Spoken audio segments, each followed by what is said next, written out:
안녕하세요. 요거 생각하지 않는 사람들이 언제 나온 책이냐면은요. 이게 보니까 세계적인 IT 미래학자와 이자 인터넷의 아버지로 불리는 니콜라스 칸은 정보 기술이 우리 사회 경제에 어떤 영향을 미치는지에 심도 있게 연구하고 그에 대한 칼럼을 발표했다고 쭉 나오거든요. 그럼 항상 책을 살 때는요, 이 책이 처음 발행된 해가 몇 해인지를 그걸 봐야 돼요. 그러면 니콜라스 카가 2010년에 한 거예요. 그럼 우리나라에 언제 번역이 됐냐면은 2011년도에 번역이 돼서 나온 거예요. 그만큼 전 세계적인 열풍을 끈 책입니다. 제가 이 책을 보면서 처음으로요, 인터넷이 인간을 어떻게 퇴화시키는지 그런 것을 처음으로 구글이나 페이스북들이 얼만큼 인간을 위험하게 만드는지에 대한 이해를 처음 하게 된 책이에요. 이때부터 제가 구글에 대한 연구에 들어간 거예요. 그러니까 거의 10년이 됐죠. 그래서 뭐 구글도 왜 구글인가 뭐 할 것 없이 구글에 관한, 그 다음에 걔네들이 왜 스마트 그리드 사업을 하려고 했는지, 구글 어스가 왜 실패했는지, 이러한 것들을 다 찾아서 책을 읽었습니다. 그리고 영어로 원문도 보고 그래요. 그러다 보면 얼마나 인공지능이 레즈 커즈 와일에 의해서 2차 붐을 일으켰는지 이제 이해하실 수 있는데, 그건 되게 어려운 수준이라서 그것을 어떻게든 쉽게 풀어내려고 좀 노력 중입니다. 자, 요거는 뭐냐? 2060이 우리는 어디로 가야 하나? 그래서 호모 사피엔스의 멸종이라고 해요. 인공지능 전문가들은 다 이런 해요. 이 사람이 호주의 최고의 그루로 속하는 토비 월시라는 프로그래머입니다. 이 사람이 그나마 솔직한 거는 뭐냐면 컴퓨터가 왜 강해졌는지 뭐 이런 것들을 쭉쭉쭉쭉 이렇게 얘기를 하는 부분이 나와요. 그리고 나서 프로그램에 대해서 컴퓨터는 하나를 갖추면 뭐 열을 안다. 컴퓨터의 또 다른 컴퓨터의 첫 번째 장점은 인간보다 기억 용량이 훨씬 크고 방대하다는 사실이다. 컴퓨터의 또 다른 장점은 인간보다 훨씬 빠르게 작동하는 것이다. 머리 수준에서요. 그 다음에 세 번째 전략은 컴퓨터의 세 번째 장점은 인간의 경우 동력의 공급에 한계가 있으나 그렇지 않다는 것이다. 우리는 먹어야 되거든요. 지치면 그냥 가는 거거든요. 인간은 무조건 아무리 적어도 4시간 이상을 자야지 살 수 있습니다. 인간의 생체 시계는 원래 25시간에 맞춰서 되어 있다가 지금 24시간에 맞추느라고 우리가 이런 온갖 고생을 하는 거예요. 그리고 네 번째 컴퓨터의 장점은 사람과는 다르게 휴식을 취하거나 잠을 잘 필요가 없다는 것이다. 이런 것들 때문에 컴퓨터가 인공지능을 만들고 하면 당연히 인간을 넘어서겠구나 해가지고 이 사람이 10개의 장점을 먼저 컴퓨터의 장점을 말하고요. 그 다음에 우리의 후계자로 해가지고 그 다음에 인공지능에 대해서 말해요. 그리고 나서 인류의 종말이니 뭐니 이런 게 돼요. 그러면서 인공지능에 대해서 쭉 하면서 뭐 인공지능의 이제 장점, 그게 AGI라는 게요, 일반적으로 범용 인공지능이라는 거예요. 구글이 만들고 싶어서 안다라는데 그 구글이 생긴 이래 아직까지도 이거 범용 인공지능의 기초에도 입구에도 못 들어간 상태예요. 그냥 한 분야에서 그 알파고나 이런 것들도 아직도 못 들어가서 바둑에서 온갖 오류를 생기고 있는 거예요. 그게 MP당이나 그 다음에 여 MP당 이런 것들을 이해해야 돼요. 프로그램을 짤 때요. 그래서 이 사람은 첫째, 인간의 학습 능력이 뛰어난 존재다. 우리는 그럴 수밖에 없다. 그런 속성이 우리 DNA에 내장되어 있기 때문이다. 반면 AI는 느려 터졌다. 딥러닝이 최근 바둑두기나 중국어 번역, 이미지 인식 등의 분야에서 성공을 거두었다거나 하나 이는 어디까지나 엄청난 양의 데이터가 쌓여 있었기에 가능했다예요. 이 책은 언제 쓰여졌냐면요, 2019년에 토비 월시가 썼네요. 그리고 우리나라에는 언제 든 거야? 우리나라 2009년이고 토비 월시도 2019년인데 글쎄 토비 월시는 몇 년에 걸렸나? 여기 앞에 보면 나와요. 이 책은 그것도 안 나오네. 토비 월시가 언제 쓴 거야? 아무튼 그래요. 그러니까 요즘은 책도 이렇게 아주 대단히 그 불친절합니다. 그런데 아마 보니까 토비 월시가 2019년에 쓴 것을 우리나라에서 영그림 카디날 아니구나. 코리안 트랜슬레이션 카피라이트가 2019년이니까 아마 2018년이나 이때쯤 쓴 거겠죠. 그래가지고 여기에 보면은 그 이세돌의 얘기도 나오고, 네 번째 뭐 인간의 적응력은 얼만큼 빼어나다는데 AI는 그것을 다 따라잡기 위한 거다, 뭐 이런 거예요. 이런 내용들이 수두룩하게 나옵니다. 그래서 종이 클럽의 세상이나 이런 건 커즈와일이 한 얘기들이에요. 그리고 슈퍼 인텔리전스 이런 데도 다 나오는 거거든요. 하나의 원칙만 정해놓고 가르치면 그것만 하다가 전 우주의 모든 것을 한답니다. 그 다음에 여기 무어의 법칙이 면도기에도 적용되나 막 이런 거거든요. 주장은 커즈와일은 이렇게 간다고 했거든요. 근데 실제는 이렇게 되고 있어요. 이런 것이 현실입니다. 그러니까 이런 걸 모르는 사람들이, 그러니까 가끔가다 어떤 사람들이 저한테 먼저 이렇게 장난삼아 이렇게 도전을 해오곤 그래요. 그래서 이게 34장에는 가속의 법칙이 담겨 있다. 이것이 커즈와일이 수학 체증의 법칙이라고 한 것이고요. 4차 산업이 마지막이라고 한 거예요. 그 다음에 AI가 당신을 지켜보고 있다, 뭐 이런 것 때문에 우리가 감시사회니 병목사회니 이런 책들이 나온 겁니다. 이쪽에 대해서 그 최고의 철학적인 성찰을 보여주는 사람은 바우만이에요. 돌아가셨지만. 그리고 요거는 뭐냐, 중국이 어떻게 해서 미국을 다 따라잡게 됐는지, 딥러닝이 나온 이후 아직까지 그것을 능가할 수 있는 게 하나도 나오지 않았음을 여기서 다 내면서 중국이 어떻게 따라갔는지, 중국이 왜 미국을 따라잡을 수 있었는지, 중국은 왜 그 지적재산권에 대한 인식이 그렇게 적은지, 중국의 전역에서 현실에서 직접 뛰면서 중국의 그런 현실 적응력이 뛰어난 기업들이나 준재들이 미국은 비교도 안 될 정도로 많다라는 것을 나타내요. 이 사람이 리카이프라고 대만 태생으로 콜롬비아 대학교에서 컴퓨터과학 학사, 카네기 멜론 대학에서 박사학위를 받았거든요. 카네기 멜론 대학은 이쪽 컴퓨터 공학에서는 최고로 센 대학입니다. 미국에서도요. 전 세계를 통틀어서도 1등 대학입니다. 그래서 구글, 마이크로소프트 이런 데서 다 일했고요. 초대 구글 중국 법인장을 하다가 지금 중국의 모든 인공지능 정책을 총괄하는 그런 사람이에요. 그래서 텐센트, 화웨이, 알리바바까지 다 하는데, 여기서 이 사람이 중국이 언제쯤 미국을 따라잡을 거지에 대해서도 조심스러워해요. 왜냐하면 지금은 중국이 미국하고 1대1로 맞설 수 있는 상황이 아닌데, 최근에 이제 코로나나 이런 것들이 다 바꿔버렸습니다. 미국은 지금 내부적으로 붕괴하기 직전이거든요. 그걸 어떻게 막아낼지는 잘 모르겠습니다. 그리고 이게 제가 누누이 말했지만 슈퍼 브랜드의 불편한 진실 노 로고를 보시면은요, 이 나오미 클라인이 얼만큼 기업들이 두려워하는 작가인지를 알 수가 있어요. 이 책이 만일 1000만 권 이상 팔린다면요, 전 세계 대기업들이요 더 빨리 착해집니다. 구글이니 뭐니. 그래서 유명한 거예요. 이게 인도네시아 작가가 한 말인데, 겉보기에는 아무렇지도 않지만 하부에서는 이미 불타오르고 있다. 이게 혁명 같은 걸 의미할 때 하는 말이고요. 이게 10주년을 맞는 노 로고였는데, 여기 사람이 이제 요때쯤 그 오바마가 당선이 됐을 때예요. 그래서 이 사람이 이런 얘기를 해요. 만일 부시 정권 하에서 안 됐던 이런 미국이 오바마 때도 제대로 작동 안 됐다 그러면 미국은 더 이상 망가질 것이 남아있지 않을 만큼 완전히 망가진 상태라는 그런 얘기를 앞부분에 씁니다. 나오미 클라인이.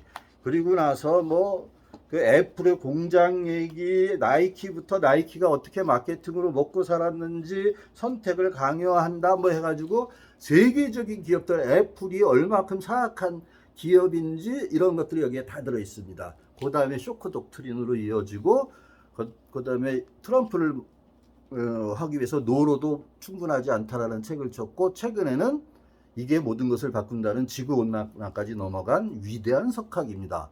요즘은 여성들 중에서요 정말 뛰어난 석학들이 많이 나와요. 그래서 저는 남성보다는 여성 거를 주로 좀 보는 경향이 있어요. 왜냐하면 그들이 훨씬 뛰어나기 때문입니다. 그리고 지금의 상태가 얼마큼 위험한가는 사실은 이 킨들버거가 이 책을 쓰면서 시작이 됐어요. 그런데 이 킨들버거의 제자가 민스키고요.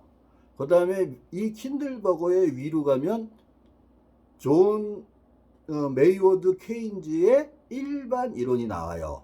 그런데 여러분이 일반 이론이라는 제너럴이라는 단어를 아주 이렇게 단순하게 보시는데, 일반 이론이라는 것은 뭐냐면요, 어디에다 적용해도 다 된다라는 뜻이에요.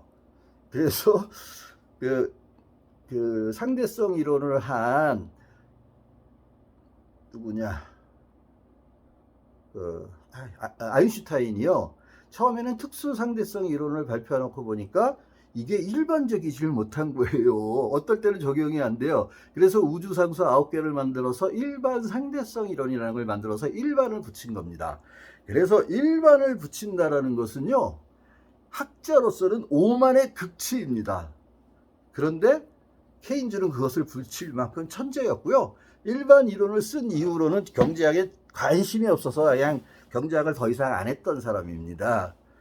그리고 물리학 같은 거를, 수학 물리학 같은 것들을요, 이런 도표로만, ABC 뭐 이런 식으로만, 도표로만, 다이어그램으로만 물리학을 이해할수록 썼던 전기 생략학의 이 파인만의 일반인을 위한 파인만의 Q1 강의예요. 이거는 물리학을요, 우리 일반인들이 공식까지 배울 필요는 없습니다. 그냥 그림으로 상상으로 이렇게 대강 해보면 물리학이 돼요. 그거로서는 최고의 책입니다. 그래서 이거는 꼭 보시면 좋고요. 제가 헝게비는 인정하지 않지만 그의 번역 솜씨만큼은 인정해요. 거대한 전환은요, 인류 역사를 하나의 사건으로부터 칼 폴라니가 풀어난 거거든요. 마르크스보다 훨씬 더 위대한 사람입니다. 그런데 이 사람이 기자 출신이었어요. 경제 관련 탄력을 쓰는. 그래서 여기 보면 로버트 맥키버의 발문부터 시작을 해가지고요, 조지프 스티글리츠의 발문, 그 다음에 프레드 블록의 해제, 이게 다 세계적인 거장들입니다. 경제학상을 받고 노벨 경제학상을 받은 그런 불평등의 대가를 쓴 스티글리츠 같은 사람이, 이 책을 보면은요, 어떻게 해서 그 하나의 사건으로부터 시장 경제가 형성이 되고 그게 국가 차원으로 번졌으며 대공황으로 이어졌고, 금본위제에서 탈금본위적으로, 그래서 금태환을 안 하는 것으로 가면서 왜 자본주의가 붕괴하게 되고 사회주의로 밖으로 넘어갈 수밖에 없는지를 쓴 책이 이 거대한 전환인데요. 홍기빈 씨가 어렵게 썼지만 고급 독자라면 도전해 보시면 참 너무 번역을 잘한 책이고요. 배울 게 한두 가지가 아닙니다. 이 책을 읽으면요, 하나의 역사를 사건 단위로 쫙 그 대공황까지 풀었는데, 칼 폴라니는 거기서 자본주의가 무너지고 사회주의로 넘어갈 줄 알았어요. 그런데 자본주의는 바우만이 주장했듯이 액체 근대로 넘어가 버렸어요. 그리고 뉴딜이 나오면서 영국에서는 그 뉴딜을 따라하고 유럽이 따라하면서, 그러면서 세계가 잠깐 자본주의의 황금시대, 전성시대, 초압축시대를 보는 거예요. 그게 폴 크루그만이 꿈꾸는 미래의 사회입니다. 그런데 그게 이런 책들이 하도 많아서 그런데요. 그러다가 시카고 학과가 나오면서 경제학은 어떻게 권력이 되었는가라는 것까지 간 거예요. 이게 경제학 제국주의를 말합니다. 아무것도 별 볼 일 없는 경제학자들이 어떻게 큰 소리치고 땅땅거리고 살게 됐는지를 다룬 책입니다. 요즘에는 이렇게 경제학자들이 자기 고백들을 하기 시작을 했어요. 그래서 나온 책이 가난한 사람이 더 똑똑하다라고 해서 그 책으로 노벨 경제학상을 받은 사람이 있어요. 그런 연구로요, 부부가. 그리고 이거는 미셸 푸코의 위대함이 얼마큼 대단한 건지, 그리고 미셸 푸코가 칼 폴라니의 영향을 얼마큼 많이 받았는지 알 수 있는 책입니다. 이 책이 너무 어려서 모든 사람들이 도전을 못하겠지만, 이 책과 유시민의 국가란 무엇인가를 비교해 보십시오. 아, 유시민은 초등학생이 쓴 책이구나, 이거는 박사가 아니라 대가가 많이 쓸 수 있는 책이구나 하는 것을 비교하실 수 있습니다. 그냥 유시민이 깜도 안 되는 애가 지가 뭐 아는 척 하는 거예요. 그러니까 참 책 몇 권 읽었다고 그런 거 보고 사기치는 거 보면요, 솔직히 답답합니다. 그런 거야 다 속아나고 하는 게 지금 우리나라의 상황이고 우리나라의 수준입니다. 여기에 미셸 푸코가 무슨 말을 썼냐면요, 사유하는 인간이기를 그만두고서는 사유하기를 원하지 않는 사람들에게 점점점점 생략 우리는 철학적 웃음으로 밖에는 대답할 길이 없다. 아주 유명한 얘기입니다. 미셸 푸코는 80년대 전 세계를 휩쓸었던 그런 위대한 대가 중에 대가입니다. 그래서 이 사람이 뭘 하나 연급을 하면 그 다음에 그 책이 베스트셀러가 돼요. 그래서 푸코가 살아있을 때 어떤 얘기까지 프랑스에서 돌았냐면요. 파리 바게트보다 더 팔리는 게 푸코의 광기의 역사라고 했을 정도예요. 그만큼 과장된 얘기지만 푸코는 같은 구조주의자 뭐 데리다, 딜레즈 이런 사람하고 비교할 수 있는 대상이 안 되는 사람입니다. 그들보다 하늘 꼭대기에 있는 사람이에요. 칸트와 비견될 수 있는 유일한 사람이고 베냐민과 함께 거의 3대 거장에 제가 뽑으라 그러면 서양에서는 그 세 사람을 뽑으면 딱 끝납니다. 더 이상은 없어요. 물론 작가로서는 카프카나 릴치로서는 릴케나 괴테나 뭐 이런 사람들이 있어요. 그 다음에 베토벤이나 모차르트나 슈베르트 같은 천재들이 또 음악에 또 있고요. 하지만 세 사람을 딱 정치 철학이나 이런 전 분야의 대부분을 다 공부한 사람으로서는 그 세 사람이 최고입니다. 그리고 나서 나온 사람이 거기에 비견되는 사람이 한나 아렌트와 지그문트 바우만이에요. 이 사람들은 또한 대단한 사람들입니다. 그리고 이 상대성 이론이 제가 이걸로 그림을 만들어서 제 시와 함께 하려고 했었던 거예요. 그런데 그 사람이 그분이 되게 유명한 화가니까 그냥 저는 제가 스케치하듯이 이렇게 몇 명 그려달라 그랬는데 그게 자존심을 상했나 봐요. 그래서 뭐 할 수 없지. 그래서 아마 이런 식으로 제 첫 그 시집 겸 화보집이 나올 겁니다. 그래서 젊은 화가들 중에서요. 우리나라의 K-팝 스타들을 그리는 사람들이면 누구든지 제가 회사를 오픈하면 연락을 주세요. 그 중에서 마음에 드는 분들 몇 분을 뽑아서 함께 책을 내도록 한번 해볼게요. 예. 그래서 이런 게 많습니다. 그리고 저번에 제가 누누이 얘기했지만 이거 꼭 보세요. 이심이 한마는 여기 다 나오고 그 사이퍼 펑크족들이 어떤 거고 그 다음에 이 사이토 다카모시가 어떠한 사기 짓거리를 쳤는지 이런 게 다 나와요. 유시민은 요거 조금 읽고 그냥 거기에 그 홈페이지에 들어가서 볼 정도의 수준에서 정제성을 박살냈어요. 그러니까 유시민은 천재성이 뭐냐? 아주 적은 것 가지고 전문가조차 말빨로 찍어내릴 수 있는 게 유시민의 유일한 장점일 뿐이에요. 그래서 좀 더 전문적인 사람을 못하면 이 찍소리 못하는 게 그 수준인 거예요. 유시민의 수준이요.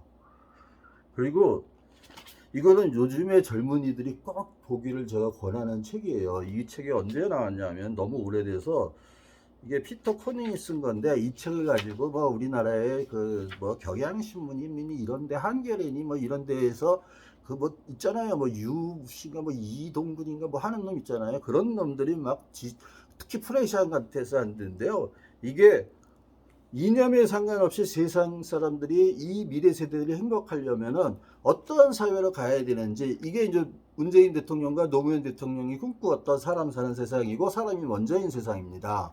이 책에 보면은 이 책이 2011년에 나온 거예요. 시카고 프레스에서요.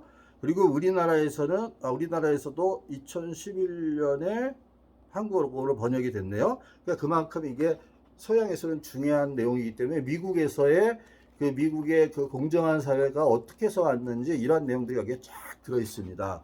그래서 젊은이들이 이런 책 몇 권들만 정말 독파하고 끈질기게 어려워도 연습하고 독해력을 키워서 이런 것을 이해하면은요, 최소한 당하지는 않습니다. 여기에는요, 전 세계의 모든 종교마다 다 들어있는 황금률들도 다 나옵니다. 이 책에는요. 그래서 이 책이 보면은요, 듀인이 뭐 이런 사람 읽지 않고도요, 이 하나만 읽어도요, 어디 가서 다 아는 척하고 끼어들 수 있습니다. 예, 이런 것들을 계속 해드려야 되는데 아무튼 이런 작업을 계속 해야 돼요. 제가 5,000권을 다 해야 되니까. 이게 이제 저널리즘의 기본 원칙이에요. 이게 저널리즘을 하는 애들이 주로 떠드는 내용들이 여기에 다 들어 있습니다. 물론 저게 미디어 효과니 뭐 요즘에 들어와서 걔네들이 데이터로 하는 데이터 미디어 리터러시니 뭐 이런 것이 나왔지만요, 그냥 통계학일 뿐이고요, 아무 소용 없습니다. 근데 이런 걸로는 절대 못 고쳐요. 그래서 오죽했으면은 경제학자인 줄리아 카제가 미디어 구하기를 쓴 거예요. 그러니까 미디어 학자한테 맡기면 소용없고요. 정준이가 나와서 자기가 미디어에 뭐 대단한 줄 알고 떠드는데요, 우리나라 교수들 수준이 얼마나 형편없는데요. 그런 애들이 떠드는 거예요. 하긴 다 와서 덤벼라 그러세요. 저 혼자서 다 박살낼 수 있으니까요. 그러니까 제발 제대로 제자들한테 한 번 우려먹은 것을 영원히 우려먹지 말고 니들도 공부를 계속하라고, 세상을 계속해서 반환하니까. 그래가지고 제대로 된 미래 세대를 키우라고. 그래야지 대한민국이 항상 세계 1등을 할 수 있는 지정학적 효과를 누릴 수 있거든. 너희들 교수 같은 나부랑이들이 있기 때문에 우리나라가 더 발전할 수 있는데 못 발전하는 거야. 그러니까 제발 공부 좀 해라. 시대 따라가고. TV에 나와서 뭐 프레임 토론? 100분 토론? 지랄을 하세요. 지랄을. 아이고, 네, 정말. 예? 누구라고요? 루팡의 신현재입니다.